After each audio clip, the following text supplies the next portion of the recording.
So finally this Entorium here. Welcome back, guys. It's finally I gave them plants about 2 days ago. It's been a year that I didn't put them in the proper pots like this that they call it their own home. I just put it here. So I was really busy, guys. So everything here I put this brown coco core that's made from coconut fiber. So I noticed this is always dry in summer and they're okay without watering for ages, but I'm glad I finally put this yesterday here and I give him water today. So whenever I'm too busy and I don't have time to look after this beautiful lovely plants which is growing for me now, it was just too small when I got it like this size.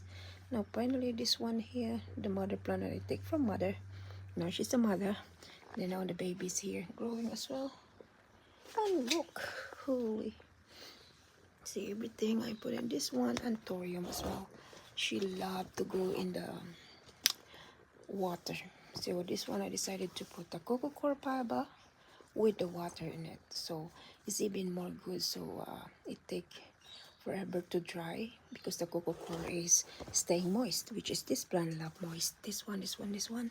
So that two of them in the pot, it came from here. It's been like 6 months, 8 months in here. I put them together, they clog, and then they form a round circle with all these root balls. Finally separated that 2 days ago, and this one decided to put it here. I just leave these two here, so she's gonna get more baby. And these two, look at this. This one, even 1 or 2 weeks I don't water them, it kind of retain moist. So I put it in the big pot right there, look. And I found out the big one, even I put like 3 weeks, it's still really kind of super moist. So therefore I know the coco coir is not cheap. So when you buy that once or something and then put it in your plants and you're kind of really busy life, you know, for yourself and things that you do, and you don't look after them always like every day or every second day, this is coco coir. I guess if you're in Australia and hot weather, it's really good retaining soil, so less bill for your water. So this is what I noticed personally, so therefore I did that. And here is our coco coir, and it's a 30 liters or something like this.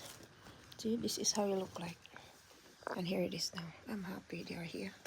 Now it's winter soon. I hope they're happy. No more watering for them.